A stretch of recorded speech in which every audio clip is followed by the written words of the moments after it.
Selamat datang kembali di R Entertainment. Selamat datang kembali di The Golden Cross Playlist. Seperti biasa hari ini kita akan melanjutkan review saham part yang ke-419. Namun sebelumnya bagi teman-teman yang mungkin belum subscribe channel YouTube ini, sekali lagi jangan lupa tekan tombol subscribe, nyalakan lonceng notifikasinya agar teman-teman tidak pernah ketinggalan informasi-informasi terbaru dari channel ini.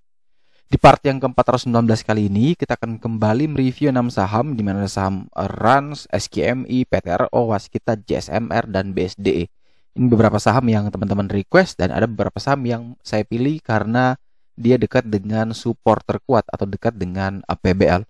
Sebelum kita lanjut untuk mereview ke 6 saham tersebut, seperti biasa kita akan mereview dulu pergerakan dari indeks harga saham gabungan, di mana IHSG hari ini ditutup naik tipis 0,1% di level 6.554, di mana kita ketahui bahwa IHSG pagi tadi sempat melambung tinggi sampai di level 6579, namun sayang sekali tiba-tiba terjun bebas di jam 10 lewat, dan setelah itu dia kembali bisa berjuang dan akhirnya bisa closing hijau di perdagangan hari ini.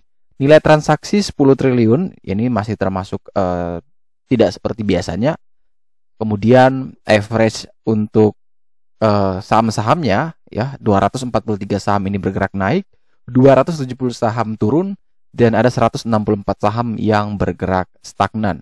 Kemudian kalau kita perhatikan dari sisi net foreign, tercatat net foreign di seluruh market ini tercatat sell sebesar 331 miliar rupiah. Oke, kita langsung ke saham pertama, yaitu saham Global Sukses Solusi atau dengan kode emiten RUNS ya, RUNS, kita bilang gitu saja.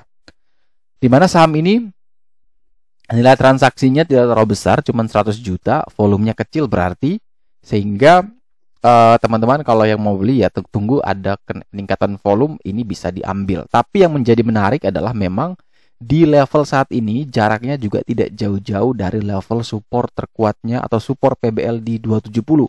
Kalau misalkan teman-teman perhatikan tadi pagi dia opening sempat dibanting di 274, maka tentu itu dekat sekali dengan level support terkuat.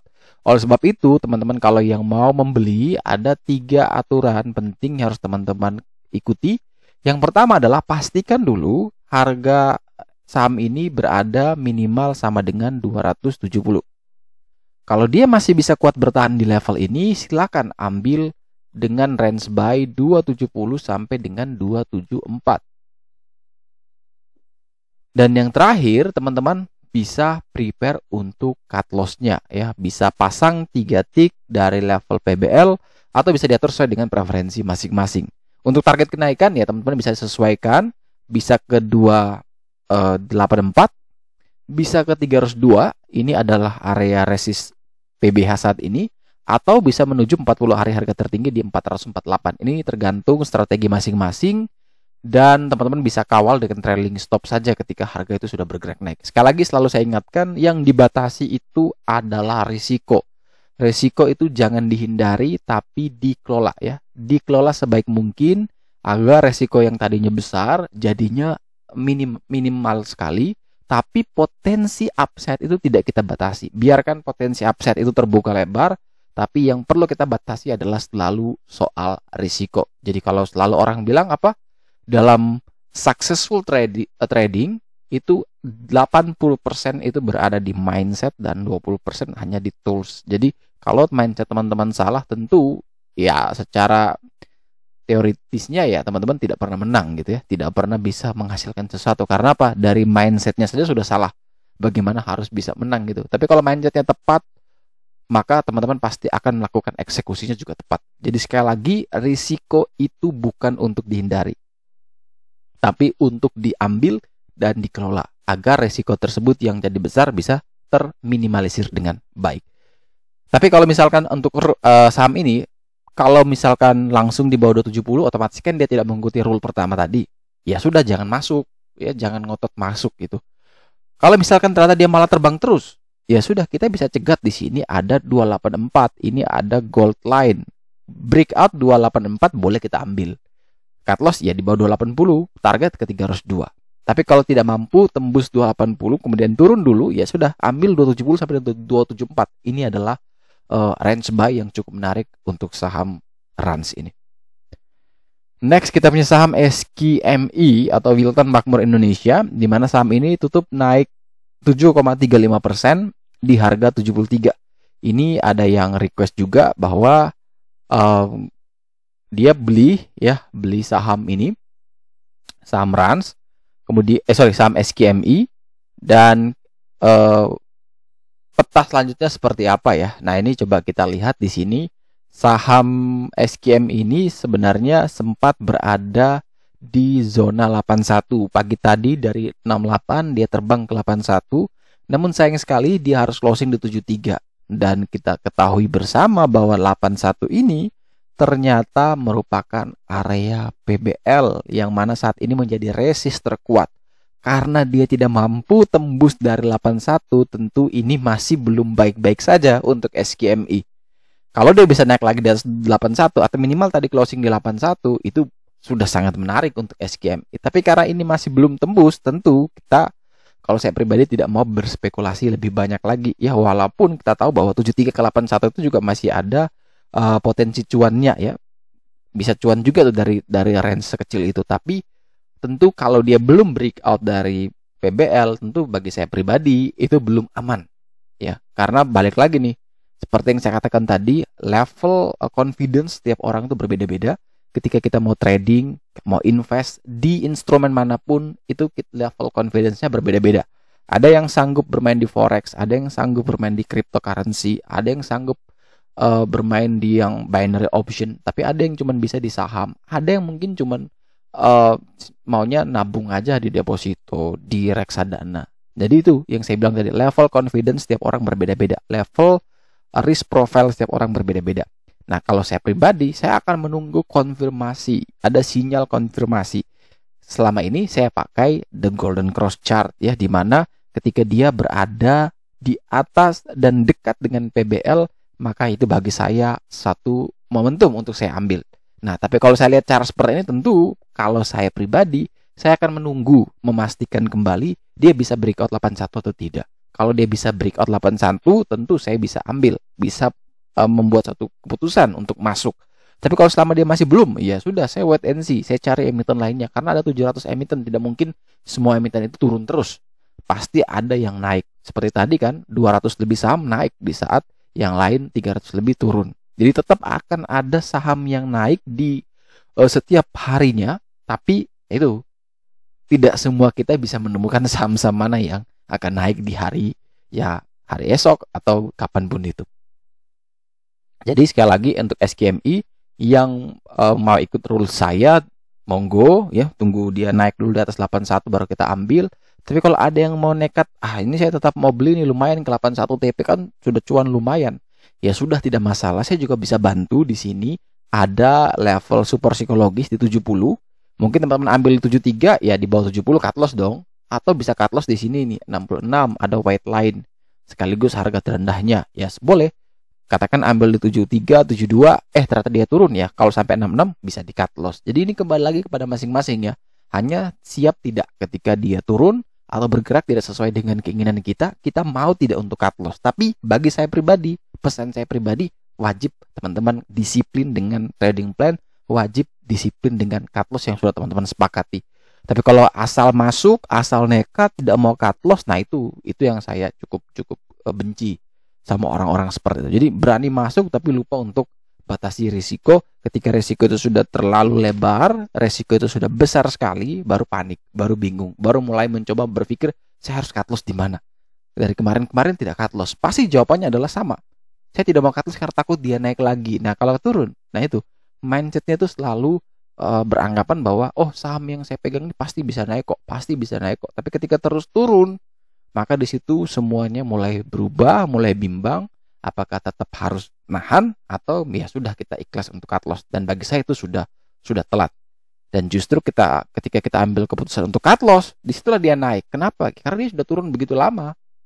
Pasti dia ada naiknya gitu. Nah di saat kita bosan, disitulah dia naik gitu. Jangan sampai teman-teman selalu terjebak dalam lingkaran tersebut. Kemudian kalau kita lihat dari sisi broker summary, secara volume ini jelek ya, tapi secara structure ini terlihat mulai menarik untuk SKMI. Next kita punya saham PTRO, Petrosi ya, di mana saham ini ditutup di level 2230, di mana saham ini naik 1,36% ya. Ini kenaikannya langsung berada dalam apa ya istilah menurut saya, full body candle. Selalu saya bilang namanya full body candle, artinya tidak ada tail di atas ya, tidak ada shadow di atasnya, sehingga ini potensi untuk masih bisa terus melanjutkan kenaikan. Apalagi yang menjadi menarik adalah dia berhasil breakout dari level resisten terkuatnya sebelumnya di 2220, yang mana saat ini sudah menjadi level support terkuat. Support PBL ini cakep sekali sebenarnya ya. Jaraknya pendek ya, 2220 sampai dengan 2230, sehingga apa? Potensi upside-nya, peluangnya bisa sampai 2450, tapi ketika dia turun kembali risikonya tidak sebesar potensi upside. Artinya risk reward ini menarik sekali, bisa 1:3 ini. Nah, oleh sebab itu kalau teman-teman yang mau trading, rule pertama adalah pastikan dulu dia bisa kuat dan bertahan di 2220. Ini kalau memang bisa kuat dan bertahan, silakan ambil dengan range buy 2220 sampai dengan 2240. Itu range buy-nya, dan cut loss di bawah 2200.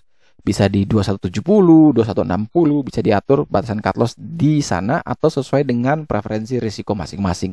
Untuk target kenaikan ya menuju ke 2450, itu kita menuju ke PBH, dan menuju ke 2930, yaitu 40 hari harga tertinggi dari saham ini. Kalau dilihat dari broker summary secara volume, secara structure, PTRO terlihat menarik.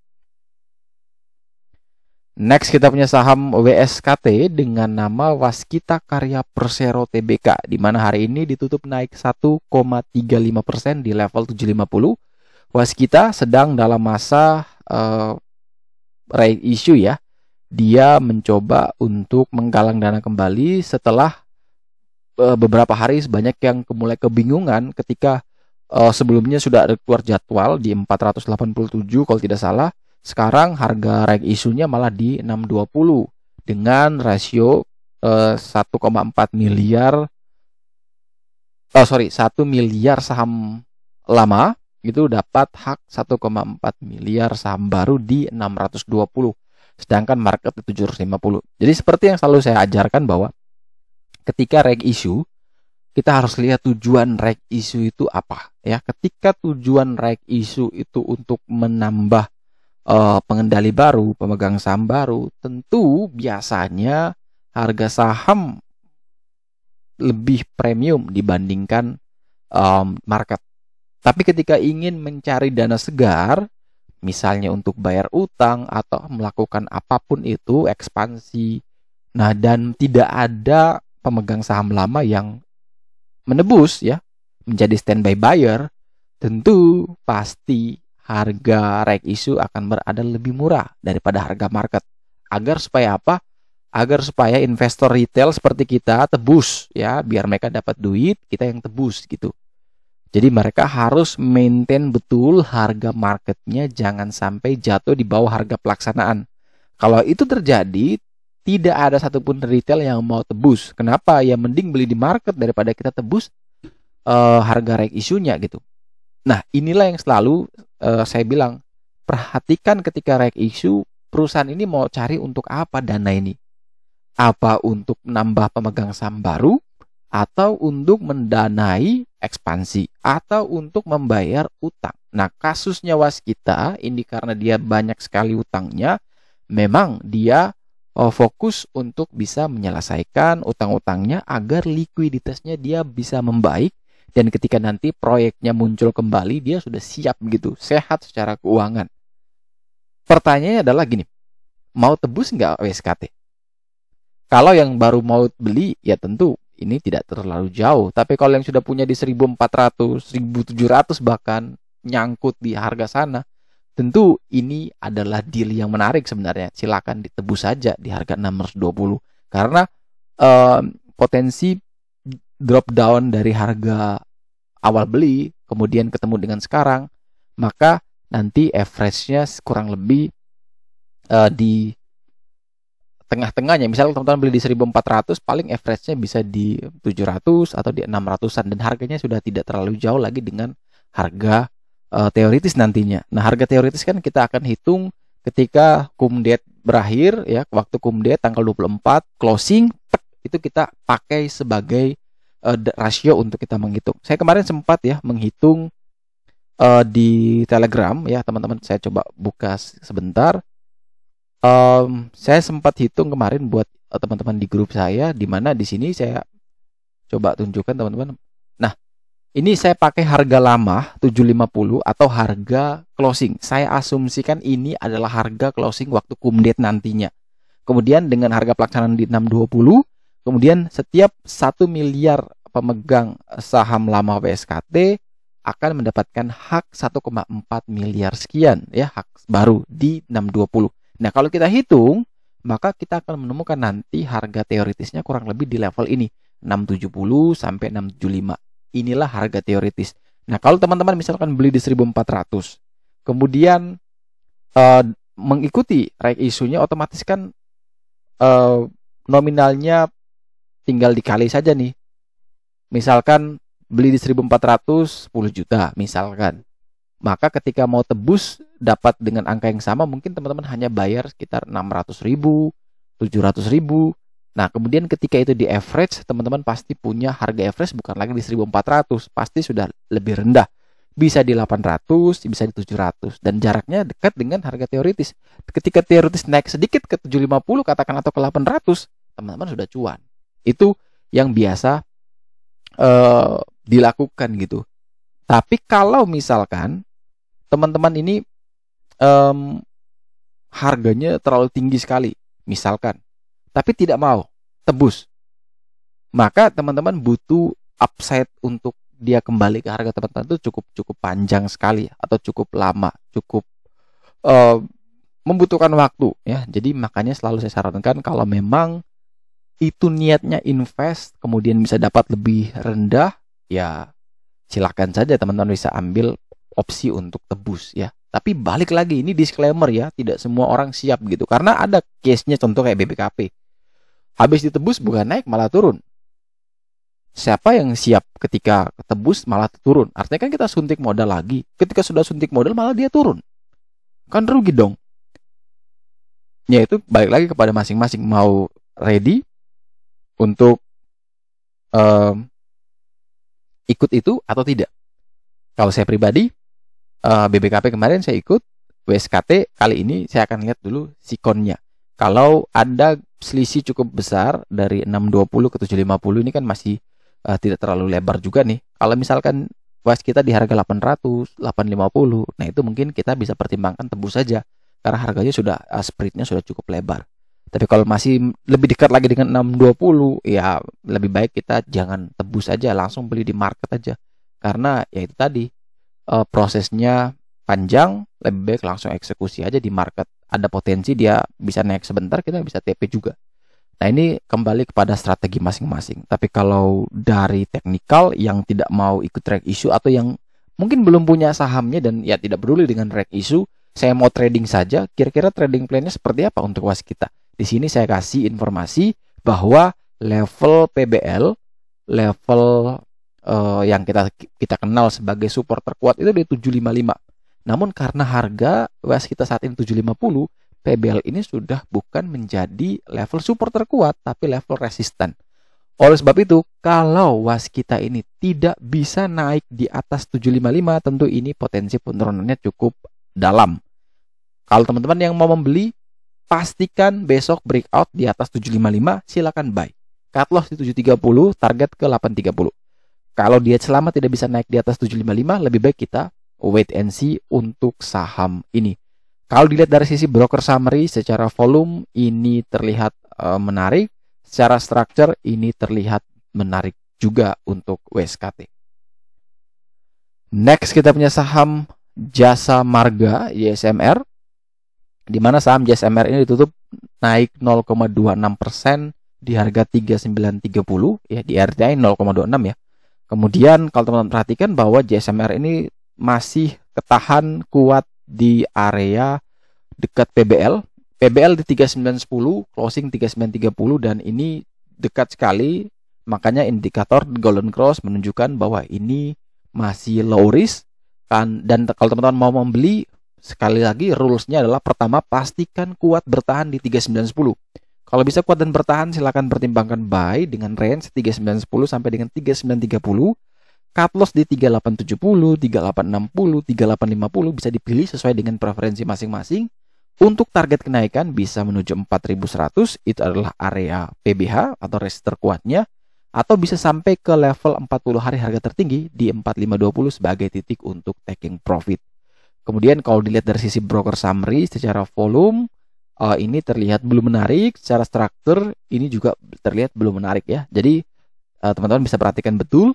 Kalau besok bisa kuat dan bertahan di atas atau sama dengan 3910 itu masih bagus. Tapi ketika opening langsung dibanting di bawah 3910, lebih baik kita jangan dulu beli, kita wait and see. Kita hanya akan beli kalau memang dia bisa sesuai rules yang pertama tadi.